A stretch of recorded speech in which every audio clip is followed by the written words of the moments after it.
Hello and welcome back to Behind the Paddle podcast with me, Paulson and Victoria.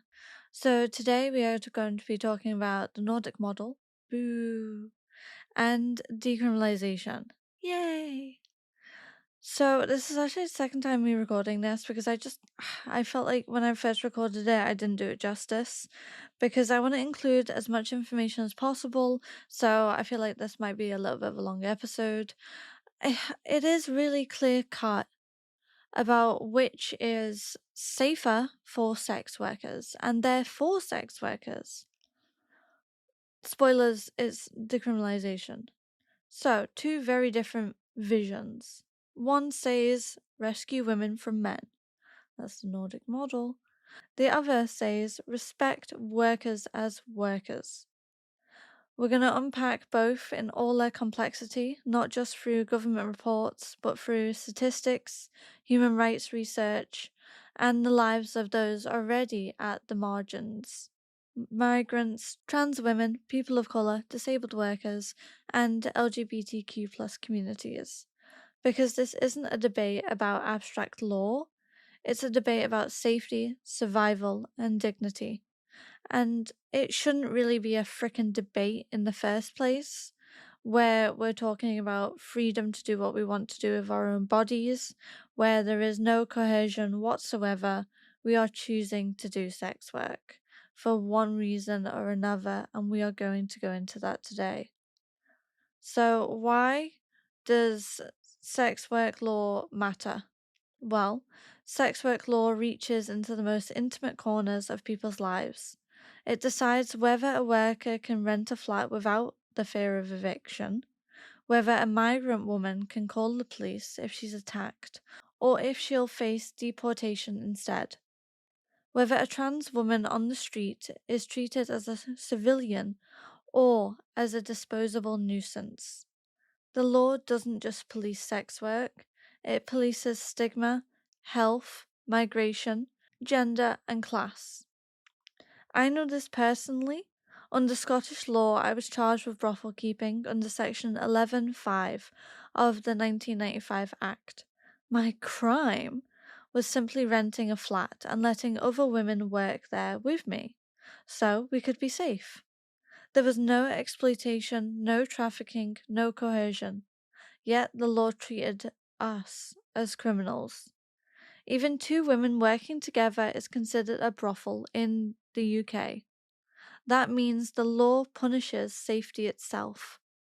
It pushed me, a single mother, into instability, not protection.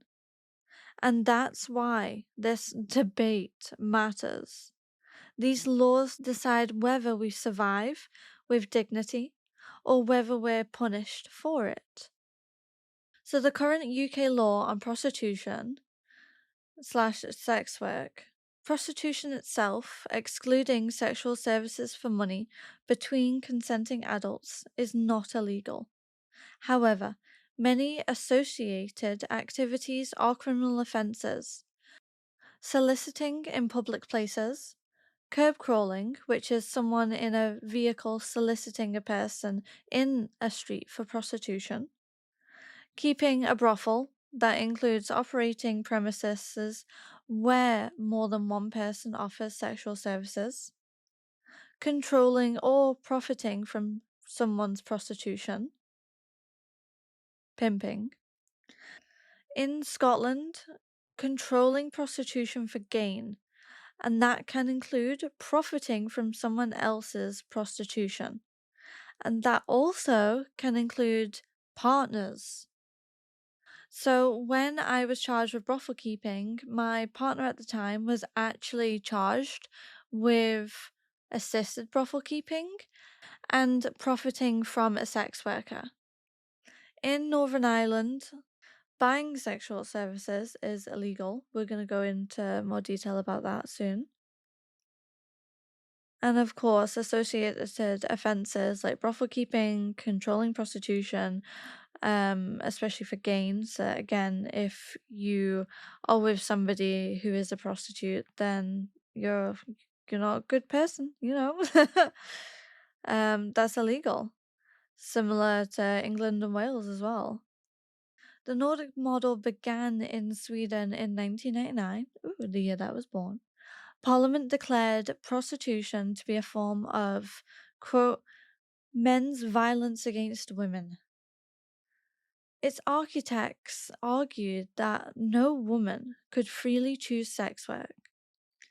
Well, I've actually been doing sex work freely for 8 years, so that's debunked there.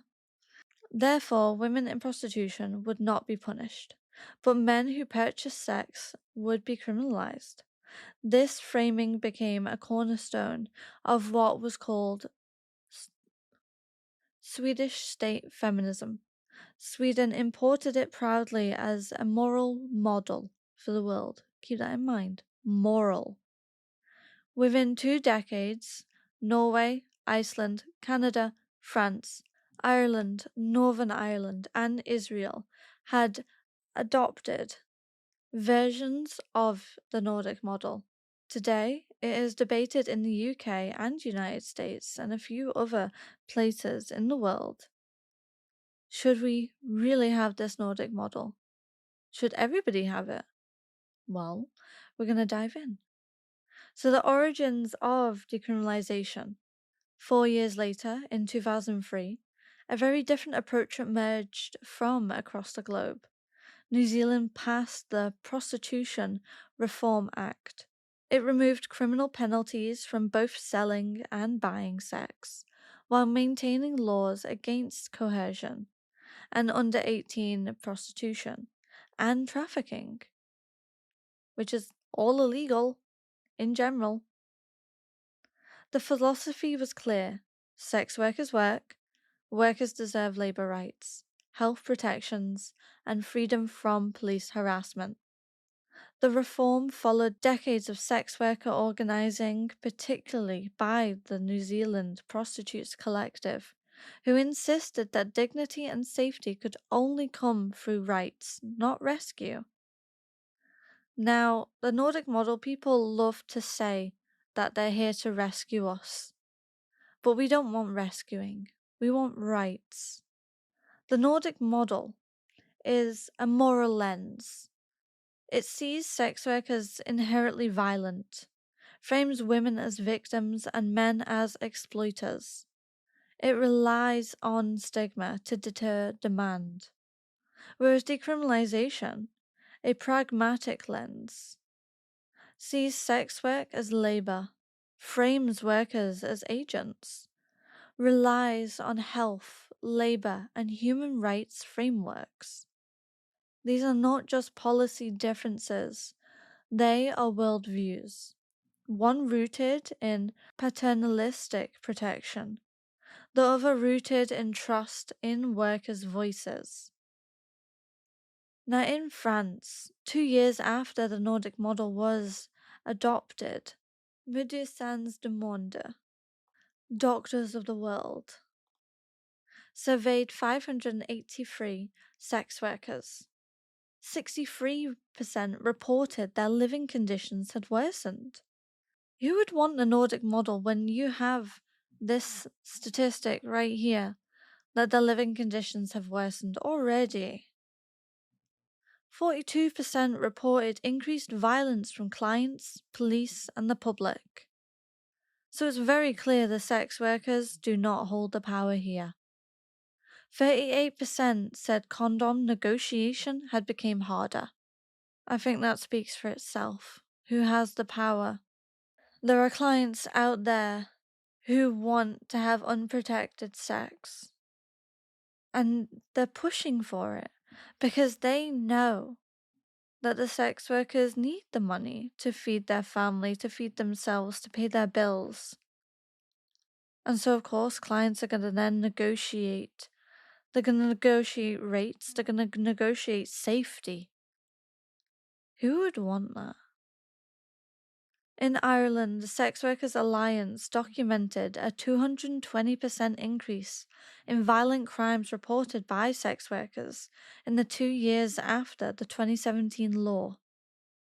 And in Norway, Amnesty International found that immigration workers were disproportionately evicted, harassed, and assaulted. with one trans woman saying, "If I am beaten, I cannot go to the police. They will deport me instead." Juno Mack and Molly Smith, in their book Revolting Prostitutes, describe how Nordic laws created what workers call a rapist's market. When cautious clients left, predatory ones remained. One woman explained that she had to accept riskier men for less money because her rent didn't vanish with the law. Only her safer clients did. And I can tell you, criminalization breeds danger. When I was charged for working collectively, I lost the protection of safety in numbers. I was punished for trying to reduce harm.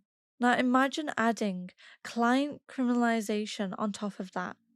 Clients rushing, scared of arrest, means less time for screening, less power to insist on condoms and screening, less chance to walk away. That's not safety, that's risk multiplied.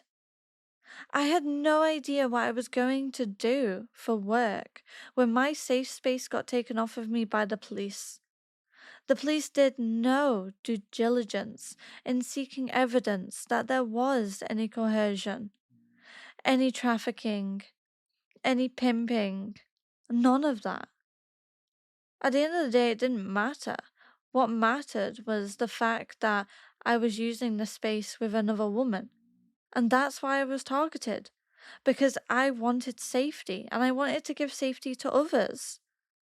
The police also took my mobile phone, so they took my communication, and they took all of my condoms, every single one of them, and my lube, which puts my job at even more risk. And then when I was thrown into the cells, crying my eyes out, I asked the police officer, dead in his eyes, what am I meant to do? How am I meant to pay my bills?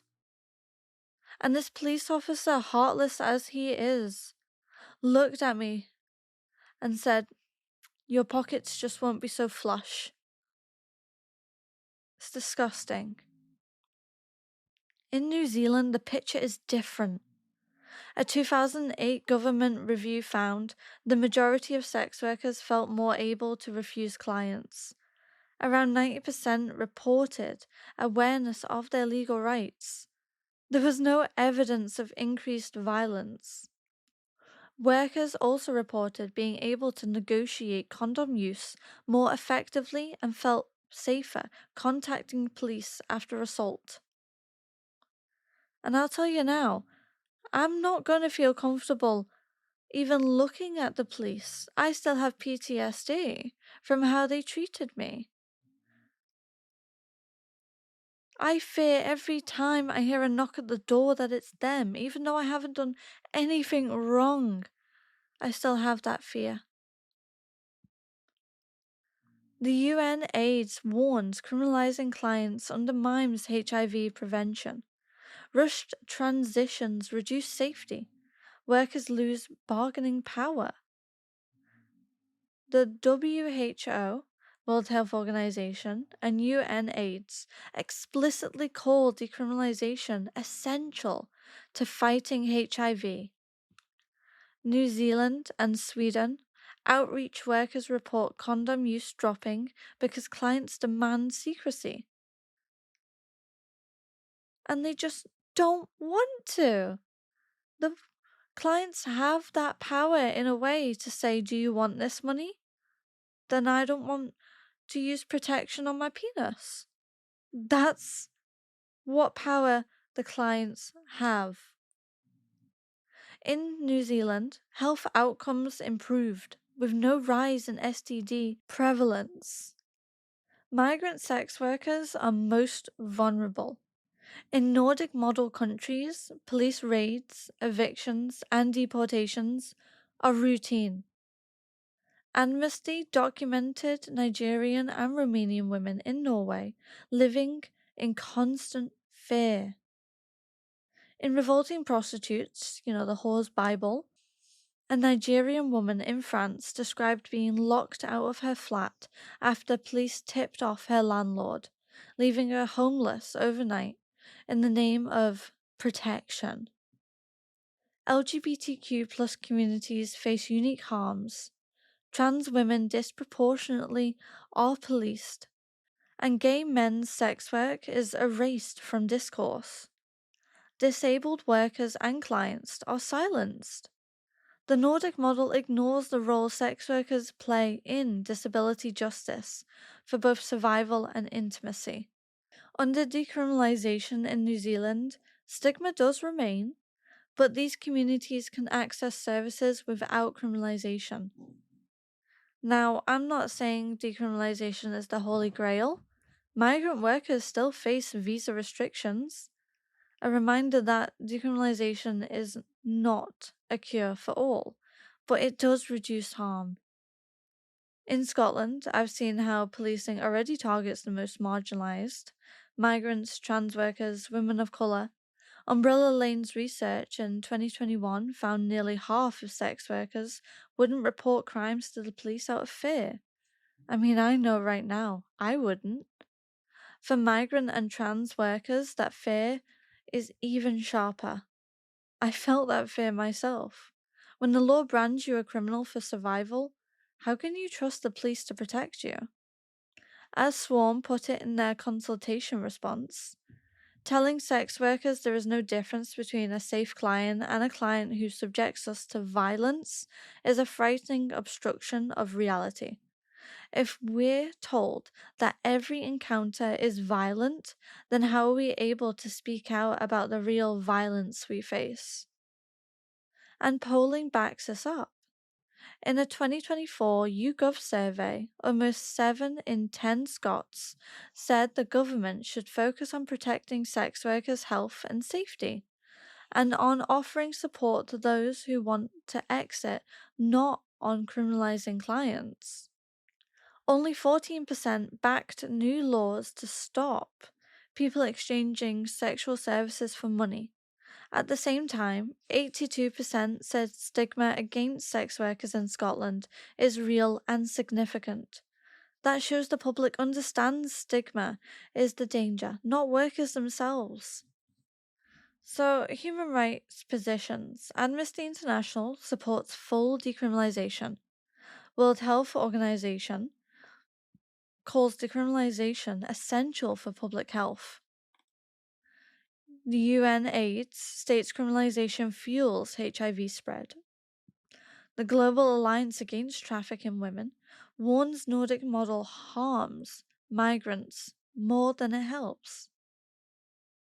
Every major human rights and health organization rejects the Nordic model, and yet the government continued to embrace it, often for political theatre. They really are trying their best with throwing absurdities around, like sex work, like the Online Safety Act. We don't need protecting when it comes to our freedom. It is our right to do what we like with our bodies. It's not harming anybody. There is much bigger problems out there, like homelessness. There's children starving. There's people struggling to heat their homes. There's single parents who can't even afford childcare so they can work. The benefits system is absolutely crazy. There is so many more bigger problems out there. And the government is putting a blanket over our eyes and saying, yes, sex workers having freedom, that is the problem. No. Fix the government. Fix what is going on within the main bits. We don't need fixing. Sex workers don't need fixing. Sweden's claim was bold. The law would reduce trafficking by reducing demand. No buyers, no business, no exploitation. But reality is messier. Sweden's 2008 evaluation admitted it had no reliable trafficking data. It measured visibility, not exploitation. European Network of Sex Work Projects gave no evidence the Nordic model reduces trafficking. The Global Alliance Against Trafficking Women said anti-trafficking raids often harm migrants more than they help. The data simply doesn't support the Nordic promise. And when politicians talk about trafficking, I hear my own story erased. I was criminalized not because I was trafficked, but because I worked with other women. We weren't victims. We were supporting each other. As I said, trafficking is already illegal. Coercion is illegal. But laws like Section 11.5 make no distinction. They lump survival, solidarity, and trafficking into the same criminal category. That is not protection. In case studies, France shown that there was no trafficking reduction, but widespread evictions and violence. In Ireland, police framed raids as anti-trafficking, but workers were deported, not protected. Northern Ireland criminalisation of buyers did not shrink the sex trade.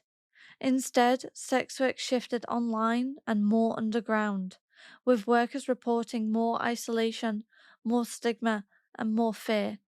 Demand didn't disappear. From revolting prostitutes, a Romanian sex worker in Norway explained she avoided the police at all costs, not because she was trafficked, but because she feared deportation. New Zealand. A 2008 review found no increase in trafficking post-decriminalization. Enforcement resources focused on genuine coercion. Anti-trafficking is often a cover for border policing. Migrant women of colour are branded as trafficked, while their autonomy is erased. The Nordic model doesn't just regulate sex work, it regulates migration, poverty, and race. Across the globe, the sex work debate has fractured feminism. On one side, abolitionist feminists who insist that prostitution is always violence, always exploitation. They see criminalization as a form of protection, a way to declare that no woman could ever be for sale. On the other, sex worker-led feminists who argue that criminalization itself is violence. They insist that survival strategies are not invalid, and that what harms most is stigma and law. This divide is not abstract. It shows up in Scotland today through Ash Regan's Prostitution Offences and Support Bill. As a single mother, that charge, brothel keeping, it didn't rescue me. It threatened my child's stability and my ability to survive. That is what these laws really do. And that is the law which is in play today. They don't protect, they punish. For working class women, sex work is often survival. For disabled workers, it may be one of the only forms of income available. I pick sex work because I'm autistic and I have ADHD. I have had a quote unquote normal job for a good few years. I didn't very much enjoy working under somebody. I didn't enjoy people bending the rules where the rules were really flat out and straight. I didn't enjoy my boss picking favorites. I didn't enjoy any of that, and I didn't enjoy the bullying in the workplace that can happen. I also get burnt out quite a lot, so me doing sex work enables me to be able to be flexible, not just for myself but also my child. I get to pick my working hours. It gives me so much flexibility and I love it. Ash Regan's bill also promises exit support, but history shows us those services rarely arrive, or they're so limited that almost no one can access them. Sweden, France, Ireland, the promises were hollow. In Scotland, we already have housing shortages, underfunded mental health care, and strained welfare. Unless these problems are fixed for everyone, exit support will remain empty words. And you have to remember that once you get a prostitute caution or a charge on your criminal record, it will be there. And it will stay there.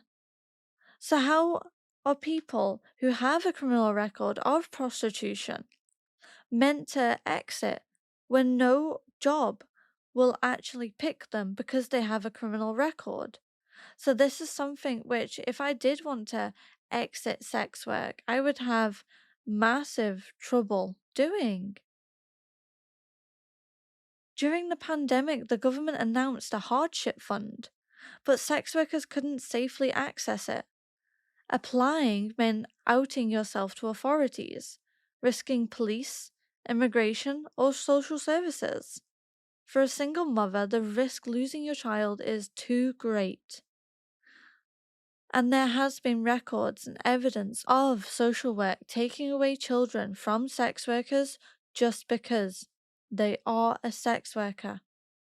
So many of us had to turn to grassroots like Umbrella Lane and Swarm just to survive.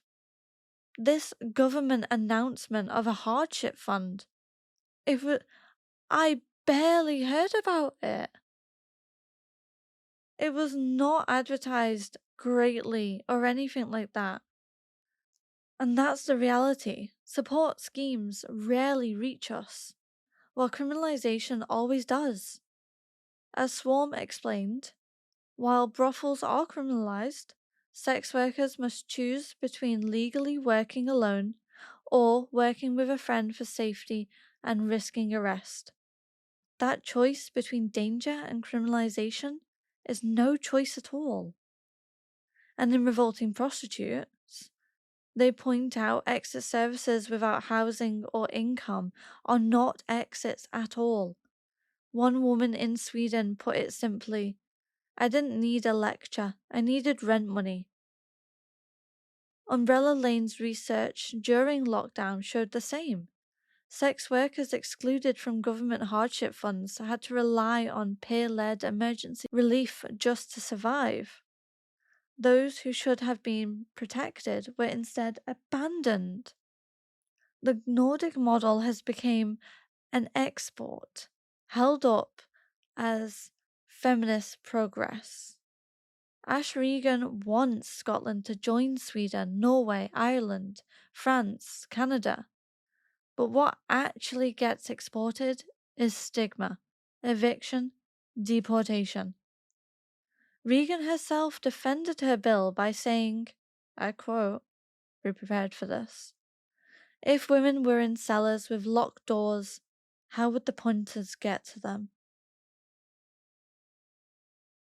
So stupid. She said this in the Herald. Critics called it naive, even offensive, and just stupid. Because the truth is, people are already working in hidden, unsafe places, pushed there by stigma and law. Criminalizing clients won't stop that. It will intensify it. If clients are criminalized, violence will rise. We've seen it everywhere. Just look at the facts. In Ireland, violent attacks rose by 220% after the law changed. In France, they found 63% of workers said their living conditions deteriorated, and 42% faced more violence. In Northern Ireland, sex work didn't disappear. It moved further underground, stigma grew, and safety shrank. Amnesty has warned again and again that these laws don't reduce demand. They just make the work more secretive, more dangerous, more deadly. And listen to what Scot-PEP, sadly not here anymore, and Umbrella Lane have said directly. Criminalizing clients makes sex workers poorer, and therefore more desperate. It means sex workers are pushed to accept clients they might otherwise reject, or to go into cars more quickly, with less time to make a safety assessment. It means workers have to meet clients in darker or more isolated areas, because we have to cater to clients' fear of arrest and meet him somewhere more hidden. Such a law is a gift to those who want to harm us. It's a rapist's charter. Sadly, Scot-PEP isn't here anymore because sex worker-led organizations, anything to do with sex work, is not funded. The government, if you support sex worker organizations, the government will pull your funding. Because under the government, sex work is violence against women and girls. And so if you are an ally, if you're an organization and you're an ally to a sex worker organization, you will get your funding pulled, which is why it seems like we don't have the support, because people can't say they support us because the government stops free speech. They stop freedom. There's another problem: enforceability. Even Scotland's own Crown Office has warned that Ash Regan's bill could be unenforceable in practice. How do you prove the purchase of sex in a private setting? How do you gather evidence without invasive surveillance, sting operations, or trawling through workers' private lives or social media? We've seen this play out elsewhere. In Northern Ireland, prosecutions under similar laws have been vanishingly rare, not because sex work ended, but because the offence is almost impossible to police. What emerged instead was a climate of fear. Clients became more secretive, meetings shifted further underground, and workers were left with fewer chances to screen clients or refuse. And what does that mean? It means the law becomes symbolic, a political gesture dressed up as protection. The real burden falls squarely on sex workers. More stigma, less safety, fewer options. As one Scottish worker told Umbrella Lane, "We are the collateral damage in laws that pretend to save us." It's not protection, it's posturing. It's a policy that looks good on paper to those outside our world, but delivers nothing but increased danger to those of us living within it. As Swarm themselves warn, taking our clients away does not magically deliver us into a new life free from exploitation, but rather makes us poor and hungry and heavily dependent on the few clients that are left. Their words remind us this bill would not rescue women. It would abandon them to greater poverty, deeper stigma, and heightened risk. New Zealand shows us there is another road. In 2003, they chose decriminalisation. They didn't erase laws against trafficking, coercion, or underage prostitution. Those remain crimes. But they removed penalties for consenting adults, both buyers and sellers. That shift, simple on paper, changed everything. A government review 5 years later found that over 90% of workers reported stronger legal and safety rights. The number of workers who felt able to refuse clients rose significantly. Crucially, there was no increase in trafficking and no exploitation in sex work markets, despite opponents' fears.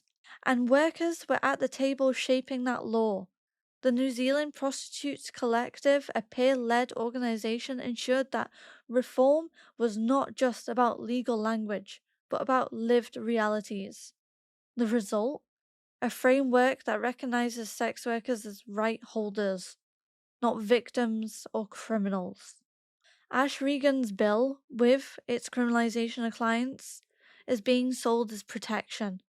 But lived experience, my own with the current law, and that of workers across the world with the Nordic model, shows that it would mean more danger, more stigma, more silence. Repealing loitering offences is progress. Squashing old convictions is essential. But unless Scotland confronts the deeper harm of criminalisation, nothing will change. Decriminalisation is the model Scotland should follow, not one that criminalises survival, not one that treats mothers like me as criminals for trying to work safely, but one that sees us as people with rights and gives us the tools to live, to protect ourselves, and to choose our own futures. Sex workers don't need more police at our doors. I already have PTSD from whenever people knock at my door. I think it's the police, even though I've done nothing wrong. We need rights. We need safety. We need the ability to work together without fear, to raise our children without charges hanging over us, to call the police when we are attacked without fearing arrest or deportation. New Zealand has shown that decriminalisation doesn't create chaos. It creates safety. It allows choice. It's not perfect, but it makes justice possible. In 2014, a sex worker sued their brothel employer for sexual harassment. The tribunal found that over a period of 3 months, her brothel boss subjected her to sexual harassment. The ruling emphasized that being a sex worker does not remove the right to a harassment-free workplace. Sex workers are entitled to the same protections under employment law as people in other industries. She won. She successfully sued her boss for sexual harassment. Will we ever be able to do that here in the UK over any job? Never mind sex work. In the United Kingdom already, landlords can be criminally liable if they knowingly permit their property to be used for sex work. This means if a landlord is aware a tenant is using a flat for sex work, they risk prosecution for brothel keeping, even if only 2 sex workers share it for safety. Many sex workers have been evicted without notice once landlords discover their work, even in places where sex work itself isn't illegal. Landlords are pressured by police or fear criminal liability. The choice before Scotland and before all of us is simple. Do we keep repeating the mistakes of Sweden, France, Ireland, Canada? Or do we listen to those most affected and choose a path grounded in evidence, dignity, and rights? Sex workers are clear. We don't want rescue. We want rights. And it's time to finally listen. Thank you so much for listening. This has been Behind the Paddle podcast with me, Paulson Victoria. If you enjoyed this episode, please leave a like, please follow, please leave some stars on whatever you're listening to. Please share wherever you can. And if you have any ideas for the next topics, please write in. You can support Scotland for Decrim. We have an Instagram, we have our own website. Please go and help us. And if you are kind enough, please donate. Bye!